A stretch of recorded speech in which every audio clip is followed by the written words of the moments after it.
Thank you, Madam Harriet Chigai. The Principal Secretary, Anne Wangombe,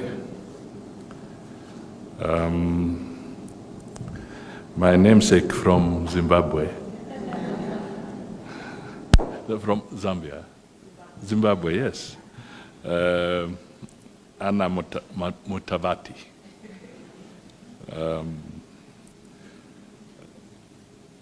Your Excellencies, Ambassadors and High Commissioners present,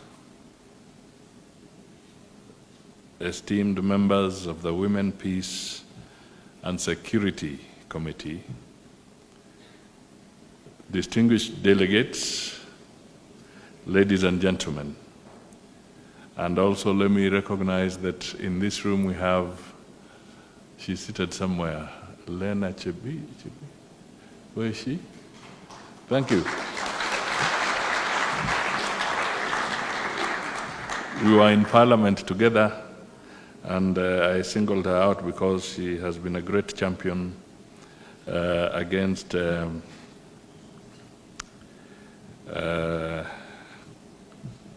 FGM. Thank you for being with us. So, ladies and gentlemen, I am delighted to join you here for this high-level regional forum commemorating the 24th anniversary of the United Nations Security Council Resolution 1325 on women, peace, and security. Let me, on behalf of the government and the people of Kenya, appreciate you for choosing Nairobi as the venue of this important conference. I presume it is not just for our renowned hospitality, but more so because Nairobi has been at the heart of many significant regional and global peace initiatives. The theme of this regional gathering reflects the momentous advances made since this landmark resolution was made in October 2020, and the journey ahead in advancing the women, peace and security, peace and inclusivity in East and Southern Africa. Awareness of the unprecedented humanitarian crisis due to escalating wars and conflicts in several regions, including Sudan, South Sudan, parts of Western Africa, the Horn of Africa, Russia and Ukraine, Israel, Palestine, and Lebanon. And last night it was clear that perhaps we may see it spreading to Iran. Furthermore, it reminds us that women bear the heaviest burden of this crisis and also play a vital role in conflict prevention, peace negotiations, peace building, peacekeeping, humanitarian response, and post-conflict reconstruction. Our collective success as a continent, including achieving the African Union's Agenda 2063 and silencing the guns by 2030, hinges on the meaningful inclusion of women in these conflict management processes.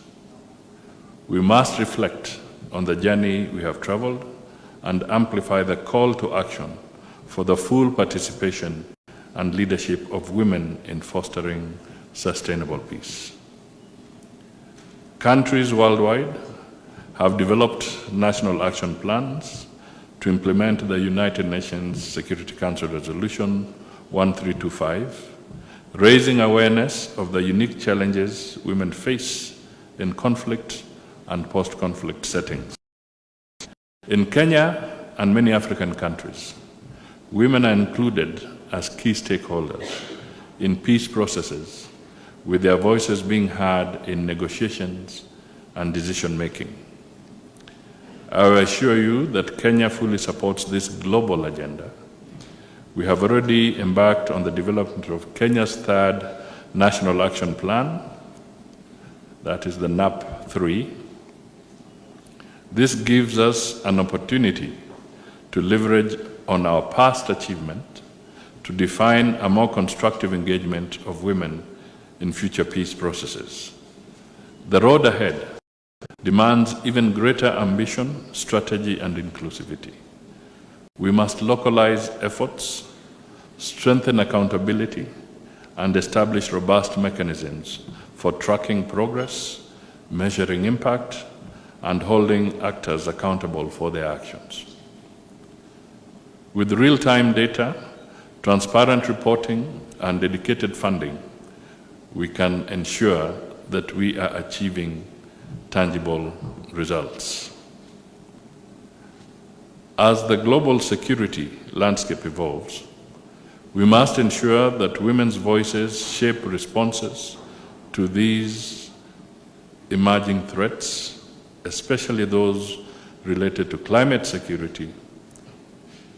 Integrating these issues into our national action plans ensures that we as governments and stakeholders prioritize them in countries. While we acknowledge the progress made, we must also confront the challenges that remain. Women continue to be disproportionately affected by conflict and are often targeted by violence and marginalization. Furthermore, women's participation in peace processes in many regions remains limited. Hence, their needs and perspectives are still often overlooked in post-conflict reconstruction. Proliferation of small arms and light weapons compounds these challenges as it poses a serious threat to peace and security in our region. These easily accessible and often unregulated weapons fuel violence, exacerbate conflicts, and destabilize communities. They perpetuate cycles of violence that make women and children more vulnerable to harm. As we address these challenges, we must work together to regulate and prevent the proliferation of small arms, ensuring safety and stability in our region. The growing recognition of the intersectionality between gender, peace, and security offers a unique moment to deepen our commitments and ensure that the principles of the Resolution 1325 are fully realized. Women have a long tradition as peace builders. From the South Sudan to Somalia, Kenya, Uganda, you name it, women have played critical roles in mediating conflicts and advocating for peace and rebuilding communities. This legacy of African women in peace building is a testament to the power of their resilience, courage, and leadership. Continue to broaden the base for the inclusion of women at all levels of peace and security efforts, not just as participants, but as leaders and decision makers. Let us look into the future with confidence. We must build on this legacy to ensure that African women are not only included in peace processes, but their leadership is recognized and institutionalized. This requires the support of all stakeholders, governments, civil society, regional organizations, international partners, and local communities. As we move forward, let us remember that Resolution 1325 is not just a resolution for women, it is for all of us. It is a call to action for a more inclusive, just, and peaceful world. We must renew our commitments to implementing the Women, Peace, and Security Agenda. This includes ensuring that women's voices are central to peace processes, their rights are protected in conflict, and that they have the resources and support they need to lead. To our partners, your support remains essential and critical. we need sustained support from you in drafting and implementation of Kenya's third National Action Plan. This plan is not just a government priority, but a key step for Kenya to advance the women, peace and security agenda. Allow me to conclude by expressing my deepest appreciation to all of you for your and commitment to advancing the women, peace and security agenda. Your work is vital not only for the women and girls of today, but for future generations. I wish you all fruitful deliberations during this conference, and I am confident that your insights and collaborations will strengthen our collective efforts towards peace and security in the region. Let us be inspired and continue this critical work with renewed vigor and determination. Together, let us ensure that the promise of the United Nations Security Council Resolution 1325 is fully realized. As I end, I kept on repeating a couple of things. The issue about resources and all that. And we must realize that governments must perhaps institutionalize some gender sensitivity analysis of their budgets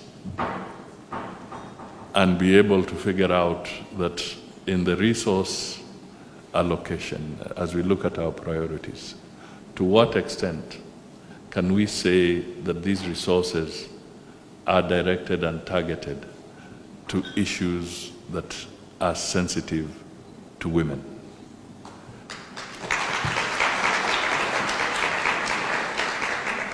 I speak to this because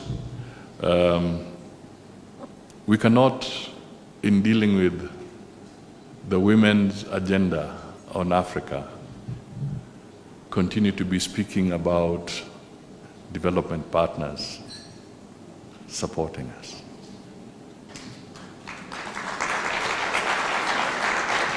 If we truly believe that our women in Africa and globally are important, and let me just focus on Africa, then let us start with our own parliaments. Let us start with our own county assemblies. How gender sensitive are the budgets that they approve, that they formulate and approve? Because this business of saying that we shall always depend on our partners is dangerous.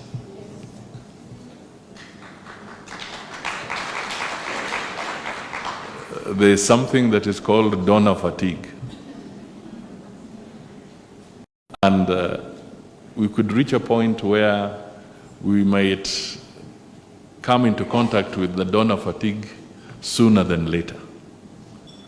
So it is important, as people from the continent of Africa, where a lot of these conflicts are emerging,